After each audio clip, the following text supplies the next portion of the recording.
Friends, आज के video में हम auto switch connection MK1 dual starter के साथ किस तरह किया जाता है, ऑटो स्विच वर्किंग किस तरह होती है, किस तरह से हमें कनेक्शन करना होता है, हर एक कॉन्सेप्ट को एकदम डिटेल में समझ लेते हैं। सबसे पहले यदि हम वर्किंग की बात करते हैं तो ऑटो स्विच को अभी हमने ऑटो मोड पर सेलेक्ट किया है। देखिए, ऑटो स्विच ऑटो मोड पर है। जैसे ही पावर हमने ऑन किया तो डिले का इंडिकेटर यहाँ पर ब्लिंक कर रहा है। ऑटो स्विच में नॉर्मली 30 सेकंड का डिले रहता है। दैट मीन्स 30 सेकंड तक ये पावर सप्लाई को चेक करता है। यदि सभी कंडीशंस ओके रहती है तो 30 सेकंड कंप्लीट होते ही हमारा ऑटो स्विच मोटर स्टार्टर को ऑटोमेटिकली स्टार्ट कर देता है। तो यह तो हमने सिंपल से भी ऑटो स्विच की वर्किंग देखा है, किस तरह से ऑटो स्विच में जो वायर्स दिए जाते हैं, हर एक वायर का क्या फंक्शन होता है, किस तरह से कनेक्शन करना होता है, डिटेल में समझते हैं। आगे चलकर हमारे पास यह है कि मिनी ऑटो स्विच है। मिनी ऑटो स्विच का इंस्टॉलेशन किस तरह किया जाएगा यह भी हम आगे चलकर समझने वाले हैं। सबसे पहले हम ऑटो स्विच का बेसिक समझ लेते हैं। तो यहाँ पर टोटल आपको 4 इंडिकेटर्स दिए गए हैं। इंडिकेटर्स की यदि हम बात करते हैं और यहाँ पर एक स्विच दिया गया है जो कि ऑटो मैनुअल स्विच है, और टोटल यहाँ पर आपको 7 वायर्स दिए गए हैं। ठीक है, हर वायर का क्या फंक्शन होता है समझेंगे। सबसे पहले यदि हम इंडिकेशन की बात करते तो हेल्थी का इंडिकेटर, दैट मीन्स जो आपने RYB 3 फेस कनेक्ट किया है, यदि कोई फॉल्ट नहीं है, फेस सीक्वेंस भी सही है तो हेल्थी का इंडिकेटर ब्लिंक करेगा। यदि कोई फॉल्ट होता है, यदि कोई फेज आपका फेल हो रहा है या फेज सीक्वेंस सही नहीं है या अंडर वोल्टेज ओवर वोल्टेज की कंडीशन होती है तो उस कंडीशन में फॉल्ट का इंडिकेटर ब्लिंक करेगा। नेक्स्ट आता है डिले का इंडिकेटर। या क्या होता है, जब हम पावर सप्लाई को ऑन करते हैं तो 30 सेकंड तक ऑटो स्विच चेक करता है कोई फॉल्ट तो नहीं है, फेज सीक्वेंस सही है। तो उस कंडीशन में यदि सभी कंडीशंस ओके होती है तो 30 सेकंड के बाद डिले का इंडिकेशन ऑफ हो जाता है और हमारा ऑटो स्विच ऑन हो जाता है।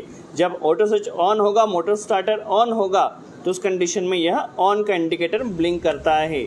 यहाँ पर ऑटो मैनुअल स्विच दिया गया है। यदि आपने इसे ऑटो पर सेलेक्ट किया तो उस कंडीशन में आपका motor starter automatically auto switch के अकॉर्डिंग स्टार्ट स्टॉप होगा।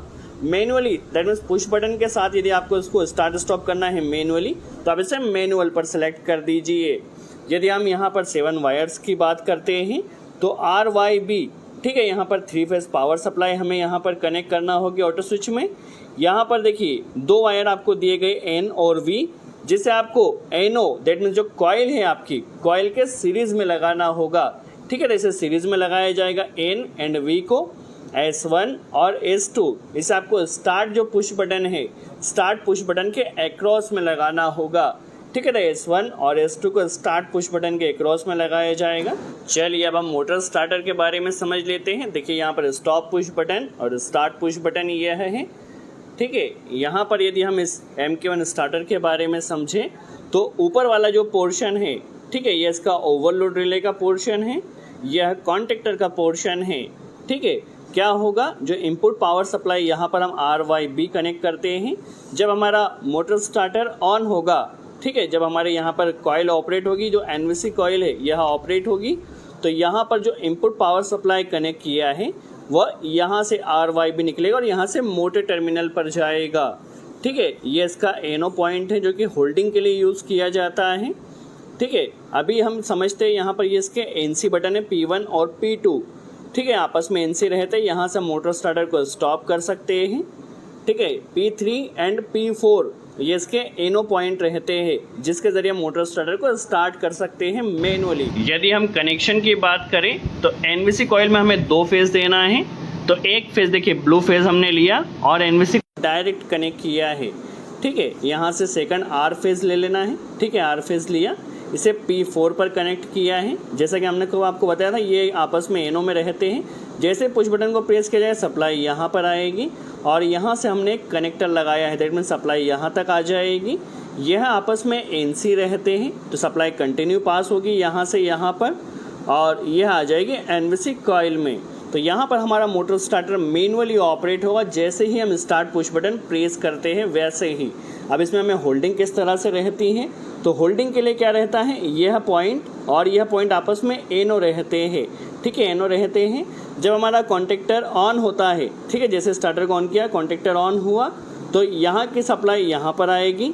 ठीक है, यहाँ पर सप्लाई आ चुकी है और ये यहाँ से हमने एक कनेक्टर कनेक्ट किया है। अब होगा क्या, ये आपस में NC हो जाएंगे। NC होने से सप्लाई होल्डिंग कॉन्टेक्ट्स को मिल जाएगा, हमारा स्टार्टर होल्ड हो जाएगा। ठीक है, तो ये सिंपल सी वर्किंग है। अब ऑटो स्विच का कनेक्शन किस तरह रहेगा, तो सबसे पहले हम ऑटो स्विच में R, Y and B 3 face connect कर लेते हैं। कनेक्शन केयरफुली वॉच कीजिए, बिल्कुल भी कंफ्यूज नहीं होना है।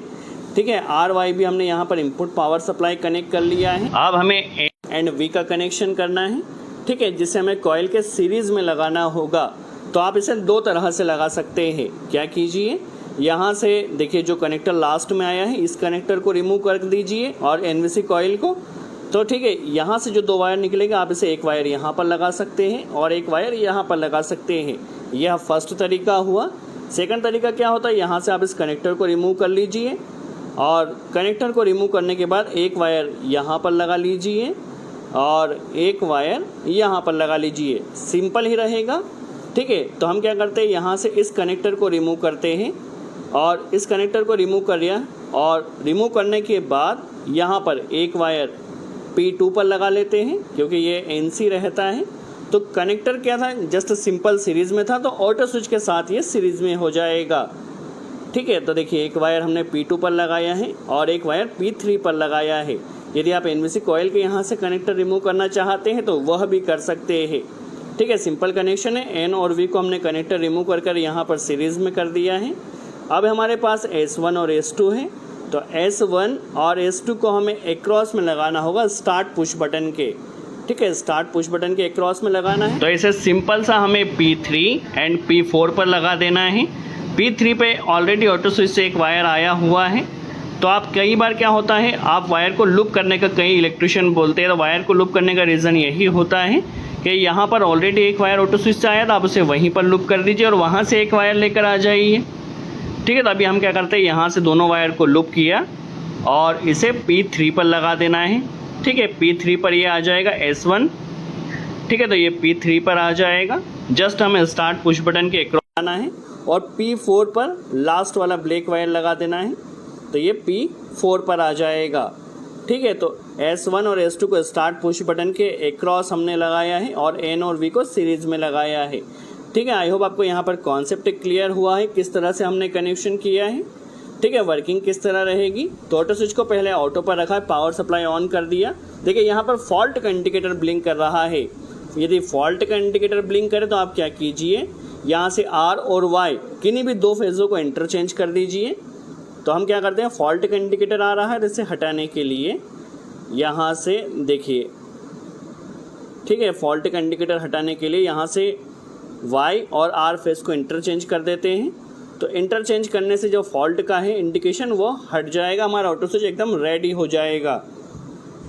अब पावर सप्लाई को ऑन करते इसे ऑटो पर कर देखिए हेल्थी हो चुकी है पावर सप्लाई।